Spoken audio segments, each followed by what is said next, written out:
The following program contains strong language. Listener discretion is advised.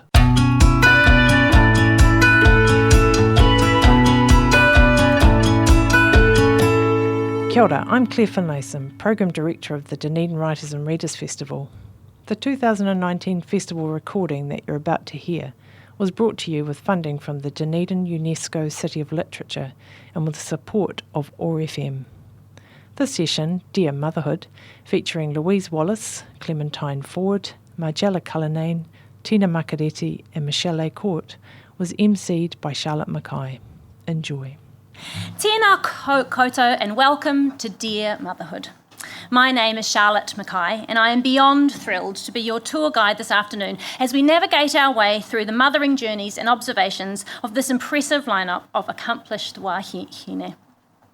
It is no news to any woman that wearing many hats in our day-to-day lives, sometimes changing them multiple times in a few minutes, is par for the course. But there is a special kind of purgatory that comes with wearing the mothering hat that is so hard to encapsulate and yet is so universal that it unifies us in a way little else can. Although it doesn't always feel unifying. It is so easy to feel intimidated and overwhelmed by the seemingly endless demands of motherhood, especially in the face of the large amount of photoshopped, insta-perfect, body-shaming, patriarchal bullshit that we are fed constantly. Learn how to cut your kids' carrot sticks into the shape of an endangered white rhino while retaining your pre-baby body and getting it back so you too can be beach ready. How many ways have you messed up your kid? The massive parenting mistakes that have now scarred your children for life. Thinking about having children will make you feel wrong either way. So let's just get it all out on the table. These 5 women are all managing to do amazing things in the world. The kind of things that make the rest of us wonder what we're doing with our time. The kind of things that if we just read their professional bios, which I will kindly put you through this afternoon, would probably make you question why you felt like getting your children to school on time every morning this week was worthy of any sort of recognition. Just for the record, I have never managed to get my children to school on time for every morning of a whole week, so if you are doing that, I owe you a block of Whittaker's chocolate for being so amazing. My point is, these ladies seem to be nailing it. Motherhood, careers, creative outlet and success. No, but wait, but, in my experience, motherhood is the great equaliser. Even Michelle Obama has cleaned shit out of her carpet. She may not have written about that in Becoming, but you can bet that it happened. So I encourage you to use this hour to appreciate and feel part of the sisterhood. It doesn't matter if you're the Prime Minister or my nana, if you've parented 13 foster children, or you're about to celebrate your only child's first birthday, if you were raised in a village in Samoa or have always lived in a bustling city centre. Mothering is something that binds us all at some level, even if it is to rebel against it. In case you missed the point of this afternoon's talk, these excellent people were asked to write a letter to motherhood. We thought it would be apt if we heard from our guests in order of their current stage on their mothering journeys. So first of all, I'd like to introduce Louise Wallace. Louise lives in Dunedin and is mother to an 8-month-old. She is the author of 3 collections of poetry published by Victoria University Press, the most recent being Bad Things. She was the Robert Burns Fellow at the University of Otago in 2015, and she is the founder and editor of Starling, an online journal publishing the work of New Zealand writers under the age of 25. Louise Wallace. So, kia ora, thank you so much for having me. It's really exciting to be here with these amazing women. And happy Mother's Day to all you mothers. We made it out of the house. We're wearing clothes. For me, this is a great victory. So I have an 8-month-old, Ethan, and he is wonderful. I do wonder whether I will ever sleep through the night again. But at the same time, I feel like tomorrow I'm going to wake up and he's going to be 18. So it's kind of all of those feelings at once. I realised it is called Letters to Motherhood, but they invited me, a poet, and poets don't follow rules or instructions, so I have written some poems instead. And I'm going to start with the first, it's kind of a standalone poem, and this is in response to, the first kind of few months of motherhood. I feel like I mildly have my shit together now, but in those first few months, definitely not. And I found it interesting that people were still asking me to do things. And my internal thinking was kind of like, it's 4:00, I'm still in my pajamas, my boobs feel like they're going to like burst into flames spontaneously, so no, I can't do that for you. But instead I wrote this poem. So this is called Tell Me Because I Want to Show My Son, which is going to make sense by the time we get to the end. So tell me because I want to show my son. Normally, I'd love to, but ga, ga, ga, which is the sound I make to placate my baby when he's not happy having his nappy changed, his mouth wiped, his pants on, his pants off, and also, you're okay, Bubba, it's okay, which is the thing you're not supposed to say because it does not acknowledge their feelings, but comes instinctively from my mouth, along with Mama loves you, softly through tears on the midnight side of a long, grisly day, and finally, hippos, his favourite book, which must always be said in that exact tone. And did I mention already that normally I'd love to, when really I mean I'm frickin' busy, okay? I'm out pushing the pram around these same repeating streets thinking, how can I find the new me? How can I find the old me in this foreign body? So I'm going to read a few poems next that from a series I have been working on because my baby will only nap on me, not in his cot that we bought that is right next to him. So I do that in the bed with my laptop next to me and type one-handed.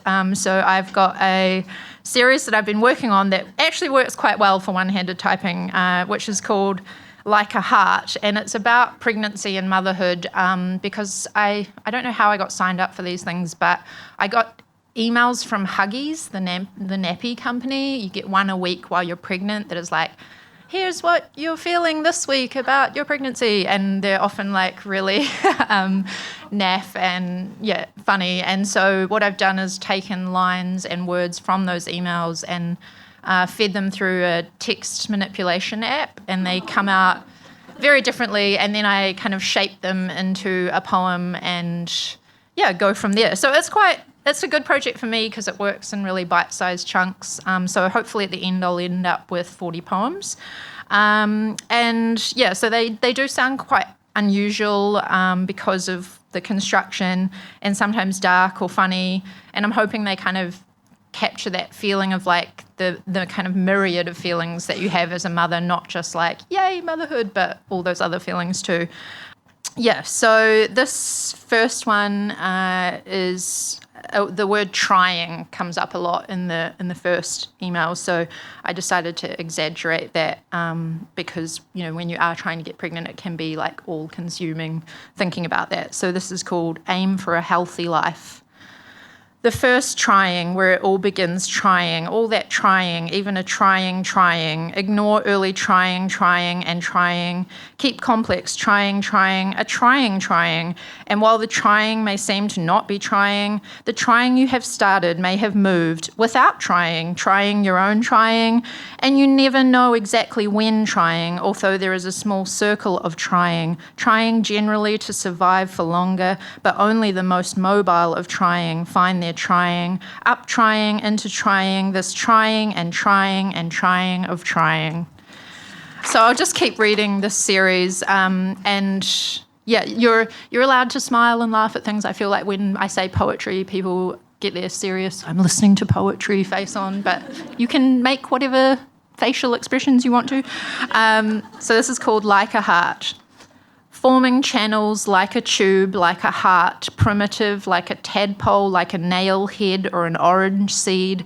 It is a chance no greater than 1%. It is a personal decision. It is a risky time for your relationship. You have a partner who does not yet know how the world works, to whom it is not yet obvious that it has begun. You find yourself confronting all the news and its effects, your disappointment, your delight, the guilt of every woman her worry, her joy, her excitement, her meltdowns, and it looks as though you are lying on your stomach. Are you lying on your stomach? You may have a heavy sensation, feel more full, more physically ill. Have you expected you can do enough to prevent someone else's body odor, the fumes of a car, food, perfume? Your nostrils are powerful. Is it more down to need, or are you feeling lightheaded? Last week is very similar to this week in how you may be feeling. You worry, you don't look any different. It's a fairly classic sensation. Symptoms officially known and counted by the morning calculators online. It's the best time for your imagination to wander when you haven't checked that there isn't something going on. Sorry, Huggies, I guess you didn't think your emails would be turned into these, but it's winter. Sit facing the toilet, which look, it's fine, it's fact. It's winter according to the new seasonal fruit, so shock your life before it shocks you. Change your partner, change your wardrobe, your secret, your small revelation, nurturing doubt. Hear the room, hear the strange thin levels that sound a bit full in your mouth, your vocals. They're once serene chords like stone, tight like a budget, ripe as the bulky citrus fruit, sharp and untrue. This next one, I will read this one because I like it, because it has like a Marie Kondo vibe at the end about like tidying, so we'll get to that. So this is called Madonna. Your subconscious is a deformed mother, a creep with strange hair targeting healthy blood cells, your hardiest organs, pruning off sense and science, flooding your reality with questions. You need company and extra vegetables. Someone messages you about beans, ice, and other superstitions, not hearing when you say the word coping over their frightening stories that seem to grow in your mind like lanugo. Buy a small container, they tell you, to store your many questions. It's convenient to be organised rather than unattractive. Nobody should find such great pleasure in muffins. So this one is called Cumbersome Repetitions with Friends, which did actually come out of the manipulation app, I promise. And it's wonderful how those words have come together. It's so hard to be completely yourself while being beaten around the ears with leafy greens. You can see adequate freedom swinging further away as you try to relax daily and not lift heavy things, blitzing vegetables and exposing your mood, poking out your chin and that no-good nose, your hair basically increasing in volume so that everything feels like it might do harm. Oxygen feels dated. You don't mean to sound irritated, but can no one use an iron anymore? If you hear the phrase, your little brain, one more time, and what does the term woman's clothing even mean when they seem to have totally forgotten your shape and the quantities of cereal you must now consume?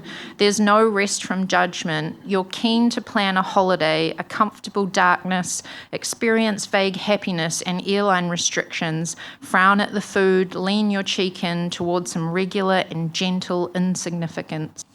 The last poem is called Have Confidence in Fibre. Again, happy accident of words. Come home to strip off your clothing, an outbreak of raising a little bean. Say hello to an unwelcome second bout of adolescence. You still look like you might have friends. Have confidence in fibre.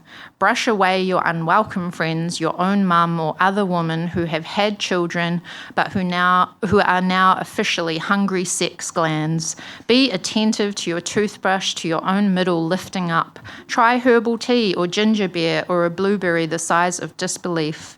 You wouldn't mind if they inherited your clothing, but your adolescence is so far back. They may be sensitive to that family nose, those lips you get your power from.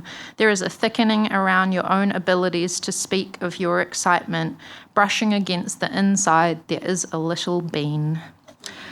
I've got my phone on me, so if I get a text that is like, come home now, I may have to leave early. But thank you very much for having me.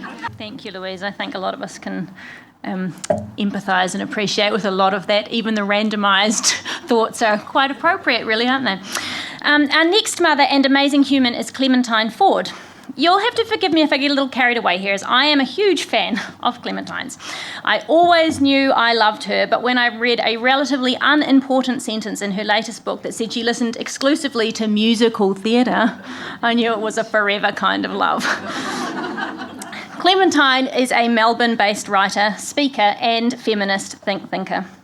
She is a columnist for Fairfax's Daily Life and is a regular contributor to The Age and the Sydney Morning Herald.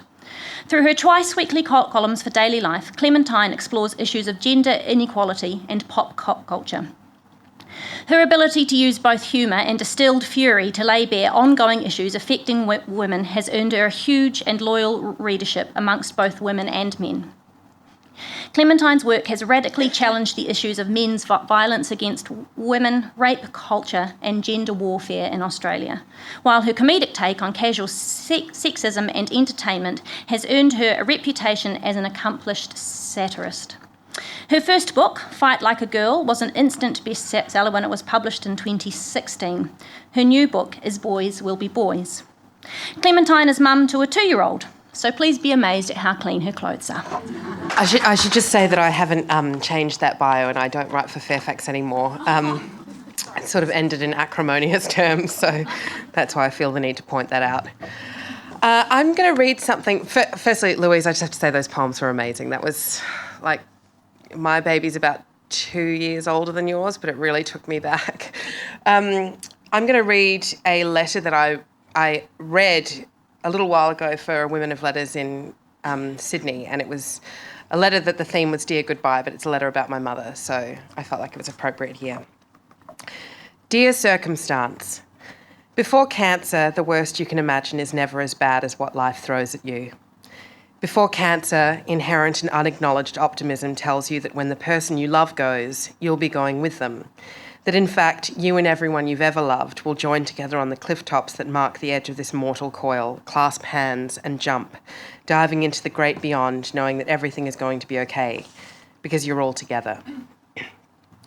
The day after we found out our mother might have cancer, I sat with my brother and sister in a hospital waiting room while a doctor 10 metres away behind a closed door updated my parents with the details.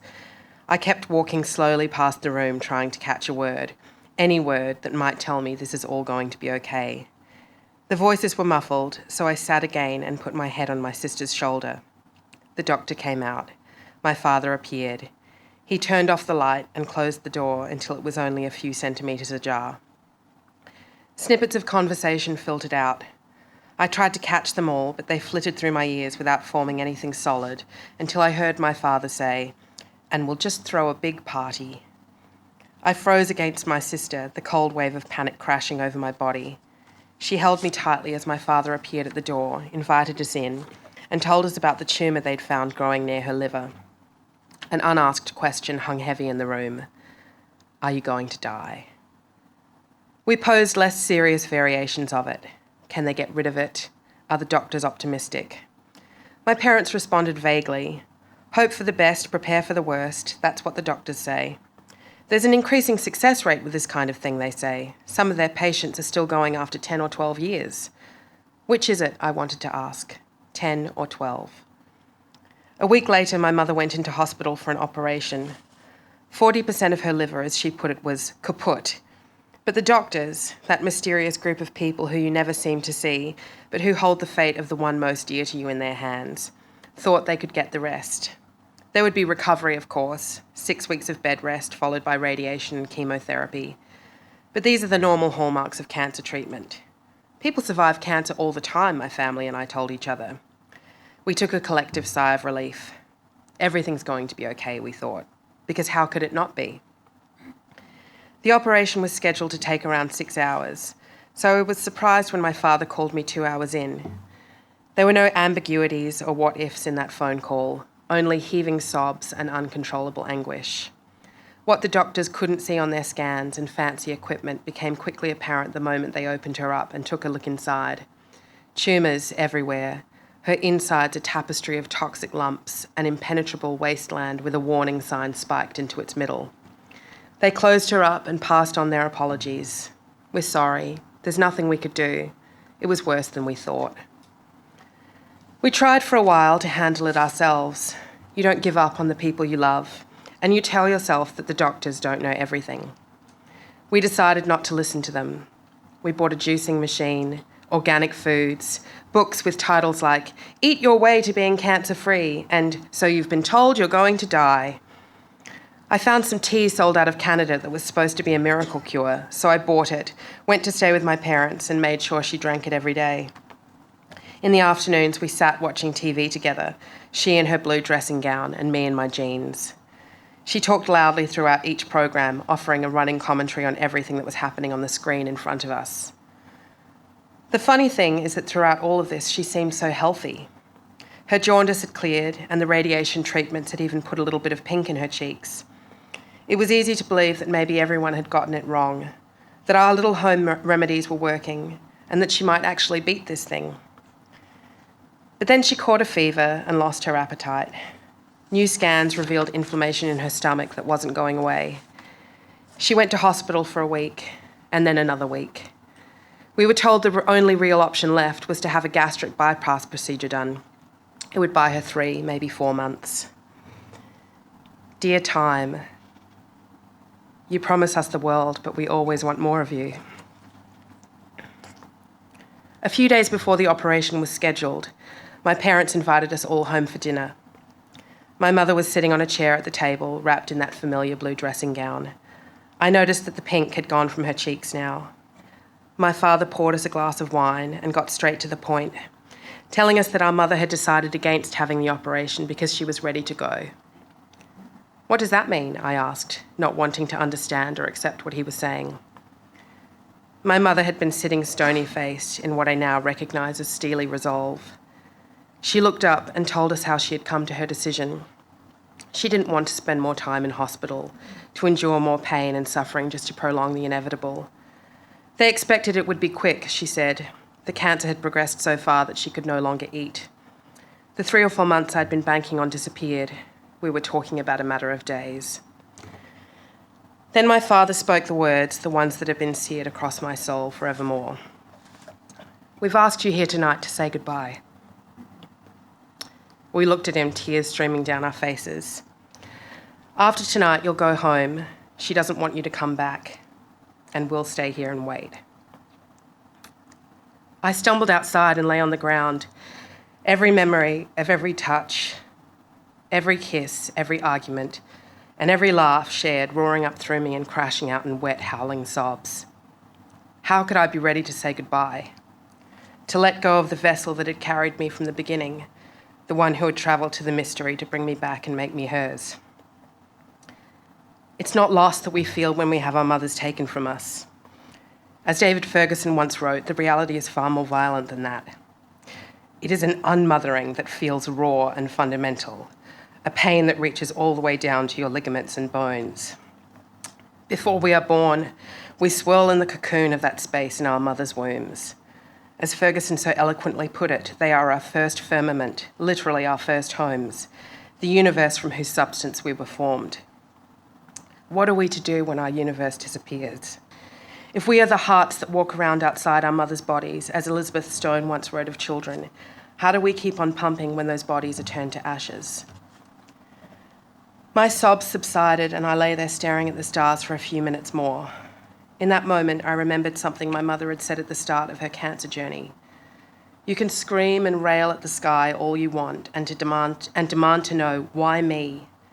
But if you listen carefully, a voice will come back through the night and whisper, why not you? I went back inside and we all tried to ignore the elephant in the room and laughed as best as we could with her. She told us she wanted us to live our lives to the fullest, that she was proud of us and would always love us. She told us to take care of each other, and 2 weeks later she was gone. For a long time I thought of this night only through the heartache of losing my mother, of letting go of my protector, my guide, my sometimes nemesis. I was angry at her for giving up, for casting us out and denying us the chance to wring as much of that precious time out of her as possible.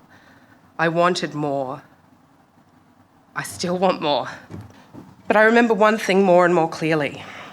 That night she'd been so strong, unwavering in her determination. I couldn't understand then how she could be so emotionless about it. Didn't she feel it as we did? But as my brother and sister said their final goodbyes, crying, and turned to walk outside, I remember seeing her face crack, her eyes well, and the full weight of the sacrifice she was making hit her as she pressed 2 fingers to her lips and held them out towards the backs of her departing children. We weren't just saying goodbye to her. She was saying goodbye to us, to love, to joy, to anger, to brushing her teeth, to lazy mornings reading books, to late-night bottles of wine, to watching the flowers bloom in her garden, to smelling the crackle of an approaching summer storm, to age, to dreams, to life, but also profoundly to us. I realise now, having become a mother myself, how unbearable it must have been for a mother to say goodbye to her children, to ask them to leave, because to have them stay would make the goodbye seem that much more painful, unfair and treasonous, and so much harder to do. Who wouldn't want just one more day? So here, dear goodbye. I have hated you for so long, but I feel like I finally understand you. Say hi to her for me. Thank you. She promised me it would be a tearjerker and she was right. Sorry. Majella Cullinane, aside from having one of the most amazing names to say out loud, is someone we are absolutely claiming as one of Dunedin's own. Originally from Ireland, Majella has lived in New Zealand since 2008. She's published 2 poetry collections, Guarding the Flame in 2011 and Whisper of a Crow's Wing in 2018 from Salmon Poetry Island and Otago University Press. She was Robert Burns Fellow at the University of Otago in 2014 and a Sir James Wallace Parr Homestead Writer-in-Residence in 2017. Her debut novel, The Life of Diath, was shortlisted for the Dundee International Book Prize, longlisted for the New Zealand Ockham Fiction Award in 2019, and was a finalist in the 2018 New Zealand Heritage Book Award. She is a PhD candidate in creative practice at the Centre for Irish and Scottish Studies at Otago University, where she is working on a collection of short stories, and in her spare time, her second novel, as you do. She lives in Port Chalmers with her partner Andrew and their son Robbie, who is 8 years old. Thanks very much. I'm very sorry for your loss, Clementine. When I arrived in New Zealand for the first time, almost 16 years ago, and was meeting my partner Andrew's Kiwi family in Auckland, also for the first time, I did, as you do, bring a few touristy type kitschy things from the home country. It might have been a shamrock oven glove or a leprechaun t-shirt that said, "May the road rise to meet you," or "May you live as long as you want and never want as long as you live," or some other nugget of Irish wisdom. I can't remember exactly, but I do remember bringing Andrew's mother a tea towel with the well-known, at least in my part of the world, letter from an Irish mother to her son inscribed on it, which I proceeded to read out loud. The result, Andrew's mother howled with laughter. His father confirmed his long-held suspicion that the Irish were all mad. And his brother was utterly perplexed and just couldn't, no matter how much we tried to explain later, get the postscript, or that the letter's general illogic was the whole point. So as a preface into my Mother's Day talk, I'll share it with you now. 10 Limerick Street, Cork. Dear son, I'm writing this letter slowly because I know you can't read very fast. We're all well here. You won't recognise the house when you get home because we've moved. It's quite nice and it's got a washing machine. I put shirts in there last week, pulled the chain, and haven't seen them since. Your father's got a really good job now. He's got 500 men working under him. He's cutting the grass in the cemetery. Your sister Mary has had a baby, but I don't know if it's a boy or a girl, so I can't tell you whether you're an aunt or an uncle. Your cousin Pat died there last week at the brewery. He fell into a vat of whiskey. A couple of his friends dived in to save him, but he fought them off bravely. He was cremated on Wednesday and it took a week to put the fire out. It only rained twice last week, once for a day and once for 3 days. My personal favourite, I've sent you a coat, but it was too heavy for the post, so I cut the buttons off and put them in the pockets. Your brother Tom is still in the army. He's only been there and they've already made him a court-martial. Your loving mother, P.S., and this is what the brother couldn't get. I was going to enclose £5, but I've already sealed the envelope.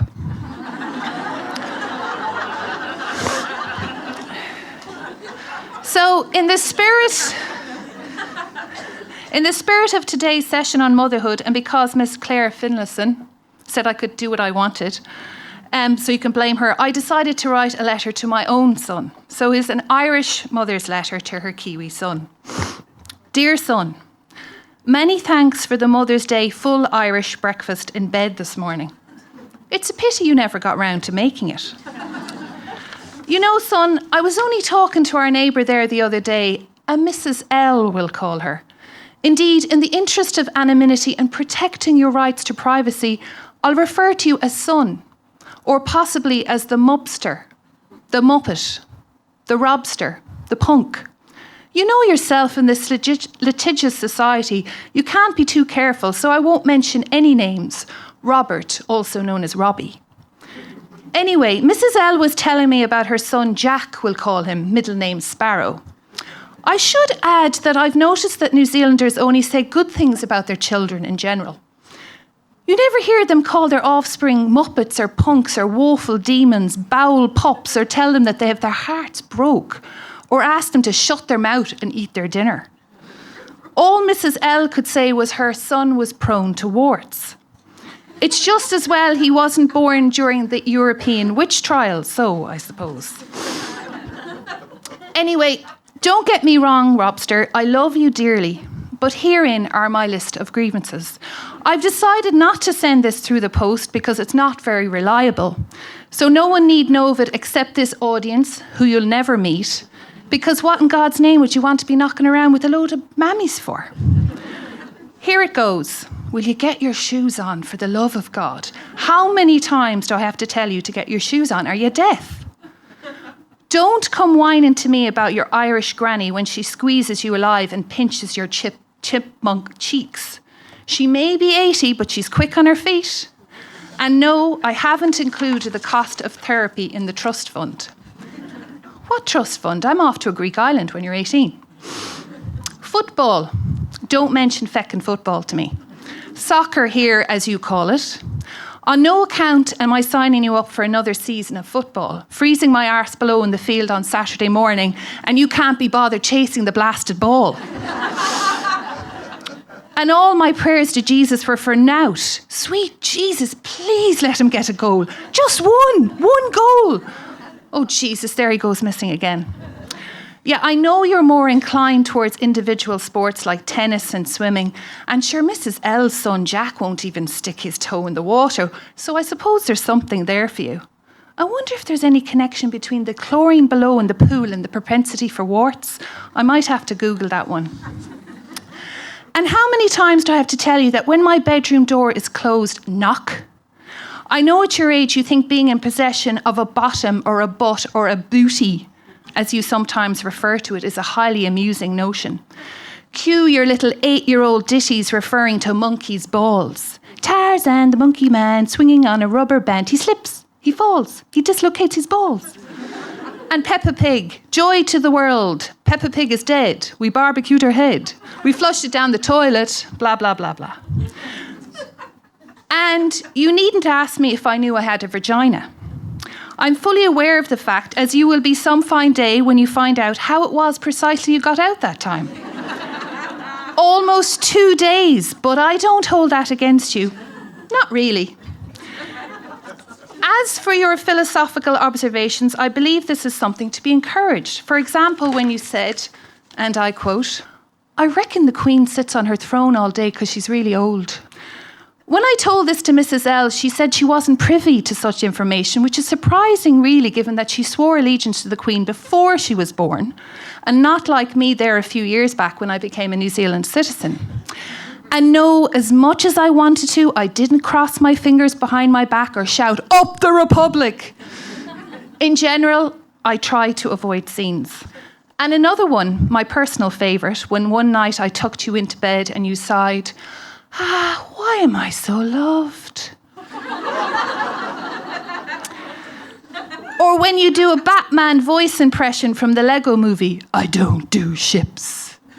I don't do relationships." And Mama, don't you ever wish dragons were, like, for real? No, not particularly. And Mama, did you know that 2 girls have a crush on me at school? I didn't, son. How do you know? Oh, I heard them fighting over me. It'll be me you'll be having a row with in a minute. Why don't you have your shoes on? Haven't I asked you a million times? Now, regarding your eyelashes, which are long, thick and beautiful, and will no doubt someday be the cause of great wailing and lamentation, with the many who fall for them, offset, I hasten to mention, by your big brown eyes. I'll take credit for them, thank you very much. Well, I just don't see what you need them for and can't understand why you obstinately refuse to sell them to me in the interim. I've offered you enough money, sufficient to cover therapy. I mean, what self-respecting Lego maniac needs long eyelashes? I think it's essential that I let you in on a secret this Mother's Day 2019, Mopster. Not everything is awesome, awesome, awesome. Our generation, and Mrs. L agreed on this key point, think everything is cool. Put your shoes on, son, will you for feck's sake put your shoes on or I'll be late for school. You know this Lego lark and Ninjago and Jurassic Park and Lego City and all that malarkey and spending 5 hours in Windsor Legoland there last month? Well, it's a little too much, just a smidgen.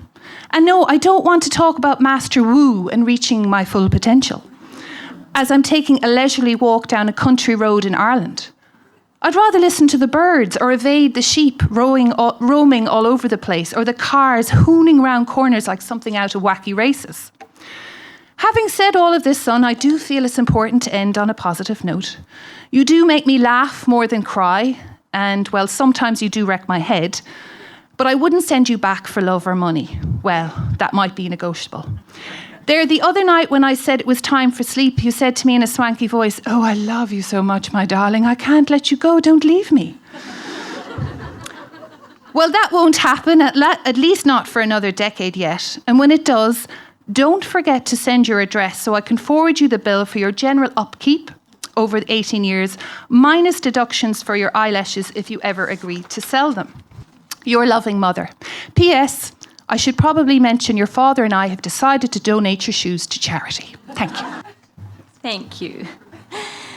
Tina Makereti lives an hour from Wellington and has 2 daughters aged 17 and 22. Tina writes essays, novels and short fiction. Her latest novel is The Imaginary Lives of James Porneke, and alongside Weti Ihemaida, she is co-editor of Black Marks on the White Page, an anthology that celebrates Māori and Pasifika writing. In 2016, her story Black Milk won the Commonwealth Writers' Short Story Prize Pacific region. Her first novel, Where the Rare Kohu Bone Sings, won the 2014 Ngā Kupu Ora Aotearoa Māori Book Award for fiction, also won by Once Upon a Time in Aotearoa. In 2009, she was the recipient of the RSNZ Manhire Prize for Creative Writing for Creative Science Writing and the Pikihuia Award for Best Short Story in English. She has presented her work all over New Zealand and in Frankfurt, Taipei, Jamaica and the UK. Tina teaches creative writing and oceanic literatures at Massey University. Tina has written something that is a little different today, but that I'm very much looking forward to hearing. She describes it as more of a letter to the mother she was and is. Tina. Kia ora koutou. Thank you, Charlotte, for reading the extended version of my bio. Gosh.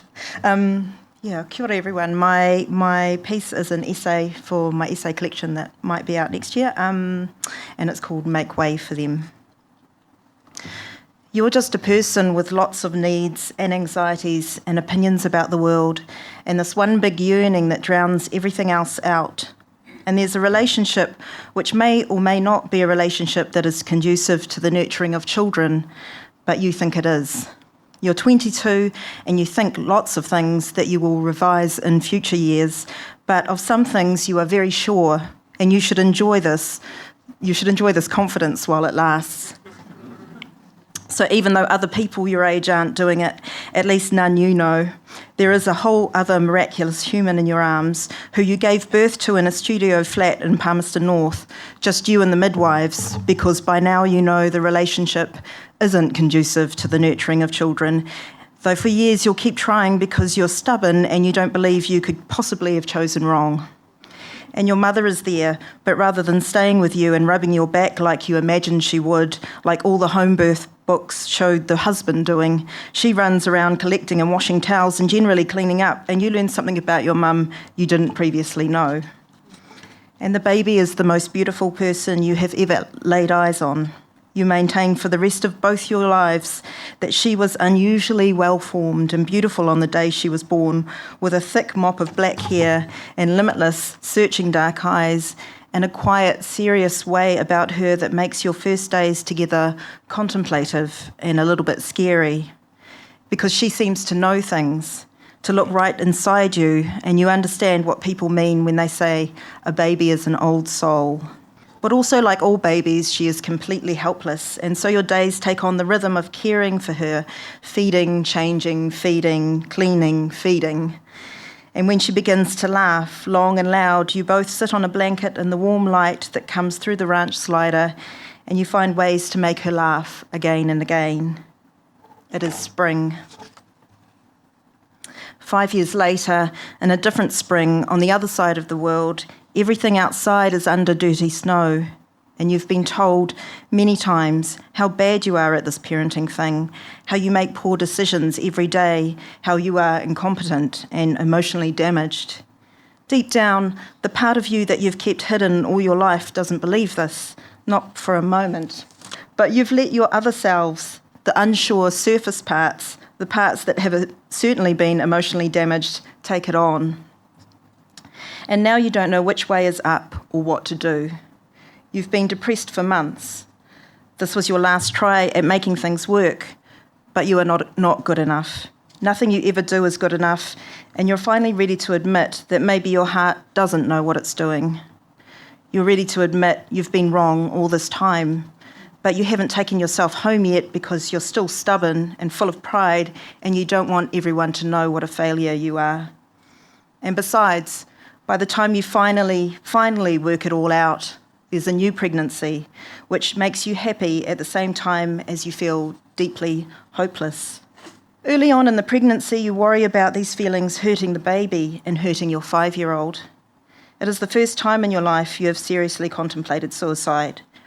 You think about this obsessively, which way would be most painless, how you might get access to the tools, whether it would be best to simply disappear, whether you know of any cliffs high enough or traffic fast enough to have the desired effect.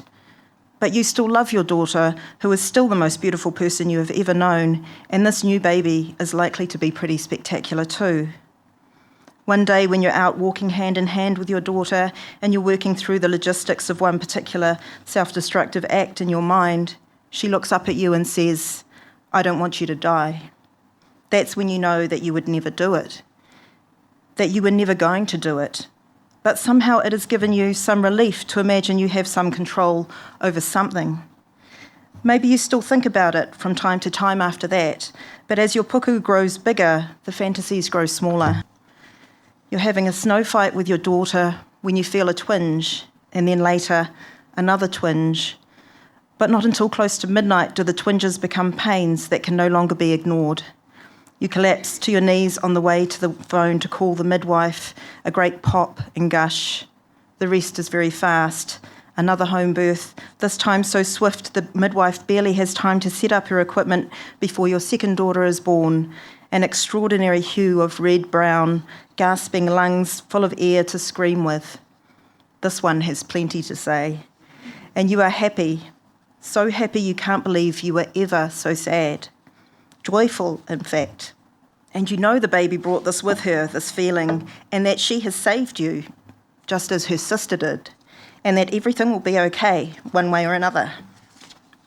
You are so happy for this miracle, this beautiful bundle, this look at me change in perspective and human form, that you decide from now on you will always choose to be happy. So when the hard times come, you remember this decision and what came before it and how everything can change in an instant. And you're okay, even through the hardest things. You figure out how to hang in there. And the hardest things are when your children are hurting in ways you can't help. When they become old enough to see the world we have made and everything in it, and they react as any sane person would, with anguish and anxiety, with deep, deep sadness. They see so clearly that you think the rest of us should step aside and let them lead. But then you also think we should clean up our own messes, just as we have taught them to do. Watching them grapple with the pain hurts so bad you don't know how to walk through it yourself. And so sometimes you fail them, and sometimes you react badly, and sometimes you just tell yourself over and over to just be there for them. And shut up, for goodness sake, until they're ready to talk. Just hang in there. Because your children are becoming who you hoped they would be. Artists and social activists and politically engaged critics and loving family members. Courageous and engaged with the world and kind. And now you're beginning to realise there's more than this too. You see you lacked imagination, even though you thought your dreams were too big. Your children speak languages you haven't learnt, go places you haven't been, have conversations you can't conceive of. And you couldn't be more surprised that you got here, all of you, whole and imperfect. Kia ora. Thank you, Tina. Michèle A'Court will be a familiar face to many of you, mostly because I think she is the embodiment of the wearing many hats woman. If Michèle hasn't done it, it's probably not worth doing. I thought about how I might edit her bio down, but I feel like if she can cram all that achievement into 217 words, she's earned every single one of them. So here we go. Winner of Female Comedian of the Decade at the 2010 New Zealand Comedy Guild Awards, Michèle A'Court is a stand-up comedian, writer and social commentator. Michèle is a frequent voice on RNZ National's 9 to Noon and The Panel, a guest host on TV3's primetime show The Project, and she co-hosts On the Rag, a monthly feminist podcast. One of my favourites. If you haven't listened to it, I would highly recommend it. That wasn't one of your 217 words, sorry.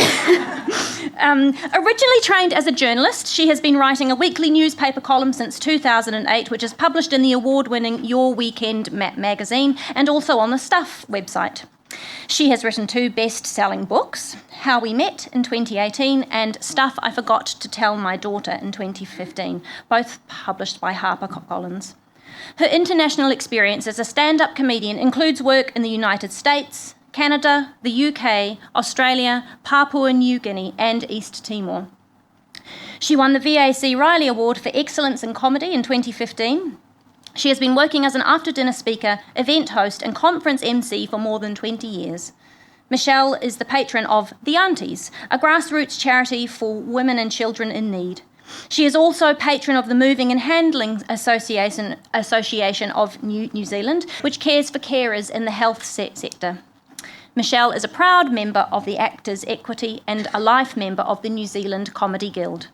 Michèle lives in Auckland and has a 26-year-old daughter who herself has 2 children aged 5 and 18 months. Michèle, welcome. Kia ora koutou. Thank you, Charlotte. Please lower your expectations after that introduction. My daughter was born in 1993 and my granddaughter was born in 2013 and my grandson was born in 2017. I was present for all 3 births, which was quite good of me, really. My daughter is Ngati Ranginui of the Pirirako Hapu and my moko are Ngati Ranginui and Ngapuhi. So they feature in the story that I've written for today, which begins, Dear Grandmotherhood, you are my favourite of all the hoods. It's not that I don't love motherhood, daughterhood, sisterhood, but those are complex states of being. I've noticed that once you become a mother, you never experience one emotion at a time. You watch them learn to do things for themselves and you feel proud, but also heartbroken that they need you a little bit less. You're desperate for me time, but when you get it, it's like part of you is missing. You see them, age 2, knock over a glass of juice and respond with a perfectly placed and enunciated fuck. And you feel shame and also delight. It's a true story. But grandmotherhood for me is a single emotion. It's pure joy. My job isn't broccoli or bedtimes. My job is to make sure Ariana and Nukutawhiti feel safe in the world. At Nanamishi's house, they get their favourite food, their familiar books and their much-loved movies. There is a big drawer that belongs just to them, filled with treasures from previous visits, waiting to be rediscovered. Nukutawhiti is too small yet, but it's the first place that Ariana goes to, pulling up the big red plastic chair so she can reach it to find all the things in there, just as they were last time and the time before that. I love knowing that she knows there is another place, not just at home, where her treasures are kept and protected, that she has more than one place in the world. Here's another thing I like about you, grandmotherhood. I get days off. It took me a surprisingly long time to work out that you don't get a day off from being a mother. Holly was born 6 weeks early, so our start was punctuated by a series of emergencies, plus regular 3-hourly feeds of breast milk sent through a tube down her nose. It was a bit tiring, to be honest. I remember searching my head at some point for what day of the week it was and realising it was a Friday and thinking briefly, oh, thank God, it's almost the weekend. I love my daughter fiercely. We've spent significant chunks of her childhood as just the two of us, and we're a very tight unit. But I admit to reading no parenting books, and this was pre-Facebook and mummy blogs, so mostly we were making it up as we went along. I remember being asked in some magazine interview what my parenting style was. And when I looked bewildered, the interviewer offered some options: helicopter, attachment, authoritative, lawnmower. Apparently that's where you smooth the path in front of them as they come along behind you. I said that style was probably too strong a word to apply the kind of mothering that was going on at my place. Mostly I said we just try to get through our shit every day with maximum joy in each other's company and without anyone starving to death. They put me down as free range. But really, it was more conscious than that. I come from a really long line of stroppy women who believe in social justice, matching shoes and handbags, and telling your children every day that they are beautiful and clever. My mother was a devotee of Dr. Spock, the post-war paediatrician, not the dude from Star Trek. He wasn't a doctor, he was Mr. Spock. This is Dr. Spock. Dr. Spock's theory was to reward good behaviour, set boundaries, but don't crush the child's spirit. She told my brother and me, if not every day, then most days, that we were beautiful and clever. She still does. And look, she says now, of her 60-year-old son and 57-year-old daughter, you both are. I was right. My mother also believes in good manners. She's the one who taught me, then my daughter, and now her great-grandchildren, our table manners. She insists at all times that we sit up straight at the dinner table and hold our knives and forks properly, which is really lovely, but a bit weird for Nuku because he's still breastfeeding. So let me tell you my favourite story about a grandmother, not my grandmother, but my daughter Holly's. Anyone who tells you that it's easy to be a family and celebrate its ordinary milestones after a divorce is telling you big fat lies. There has been all that fragmenting, which feels more like tearing, as parents scatter, and then the blending as they recouple. Christmas, birthdays and funerals are scenes rife with subtext and minor plot lines involving the kind of complex dynamics you see in Game of Thrones. The years before and after the divorce from Holly's father were pretty dark times for all of us, which left a lot of wounds. But I can tell you at least one joyful story from our lives about a wider family finding a way to come back together. It happened for Holly and me on her 21st birthday, and it was, as it always is, down to the women. Holly, always brilliant at organising a party, took charge of most of the arrangements and invitations for her 21st. Her A'Court family, her Wilson whānau, her stepfather's Elwood family, her partner's whānau, and lots of friends. We hired a downtown bar. We knew the day before that her father wasn't coming because of a mix-up with dates and other commitments, and because he's a bit of a dick. To be entirely honest, there was relief in some quarters, but not in hers or mine. Over the years, I've been able to stop thinking of him as my ex-husband and place him in the world simply as her dad, and a girl needs her dad. So at the beginning of the party that night, we had a room full of much-loved friends and family, but with a big piece missing. And then they arrived. Several of her aunties and many of her cousins with gifts and giggles sent under orders from her paternal grandmother. "You have to be there," Nanny Kitty had said that morning to some of the women, and so they came. We used to party once, all of us, me and my 7 sisters-in-law, share each other's homes, sing and tell stories. And then the divorce happened and no one really knew if anyone wanted to see each other.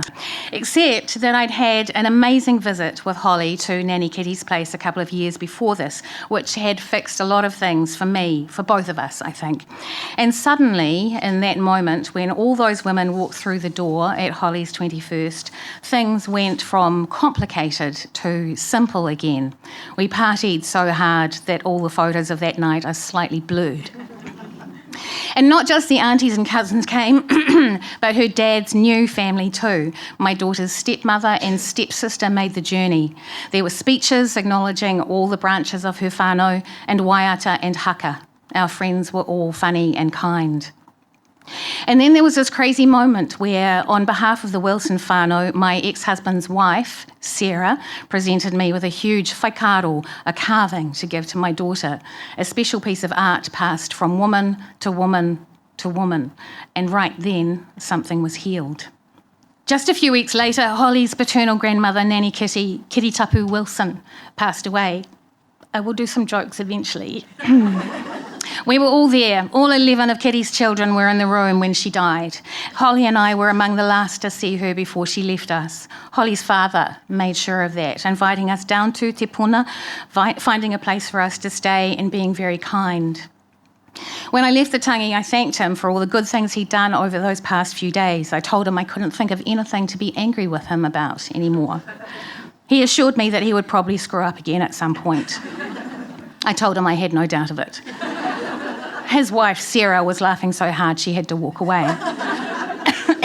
4 years later, we're still sharing our lives with each other, and we signed our text to each other, Kotahi Aroha, one love. So I hope to be the kind of grandmother who heals things like Kitty, and who nurtures and loves and strengthens like my own mother. Every time I see them, I tell Nuku and Ariana that they are beautiful and clever, and it's already worked. They are extraordinary, gorgeous and gifted. I have 478 photos on my phone that I can show you to prove that. And I know all grandparents say that, but in my case it's true. But I'm also another kind of grandmother. When Ariana was born, someone left a post on my Facebook page. It said, "When my children grew up and left home, I thought I had no purpose in life. And then my grandchildren were born and I found my purpose again." It took all of my good manners not to reply, "Oh, fuck off." Because I have things to do, right? So I love it when I get a text from my daughter to say that Ariana is beside herself with excitement, to say, "Nana Mishy's talking on the TV." Or that when she went to her first school visit last year, they showed her the library and she pointed at one of the books on the shelf and said, "My Mishy wrote that." Because it shows her that Nana has more than one place in the world too. So thank you, Grandmotherhood. You are my favourite so far. I hope you all packed tissues. Jeepers. Well, I hope you feel like you've had a stern talking to, a decent meal and a large hug all like rolled into one. Thank you all so much for coming and giving space for these stories to be told. Motherhood is by no means a singular uniform experience, but it is something most of us can relate to and need to hear. So I'd like to sincerely thank these five, Louise, where you are, 5 wonderful ladies for giving us an honest piece of something so personal. So thank you very much. I would also like to thank the Dunedin Writers and Readers Festival for hosting this event and for having me here to grease the wheels. I hope you have been able to support this wonderful festival by attending some of the other fantastic events that they have organised. As a city of literature, it's great to have festivals of this calibre hosted here in Ōtepoti. And they are mostly created through hard work and lack of sleep. So thank you to the organisers for all of your mahi. Thank you. And finally, of course, I would like to wish you all in some way a very happy Mother's Day. Thank you. This Dunedin Writers and Readers Festival recording was brought to you with funding from the Dunedin UNESCO City of Literature and with the support of OAR FM. The festival receives help from many corners, but we'd like to give special thanks to our major funders: Creative New Zealand, the Dunedin City Council, the Otago Community Trust and the Lion Foundation.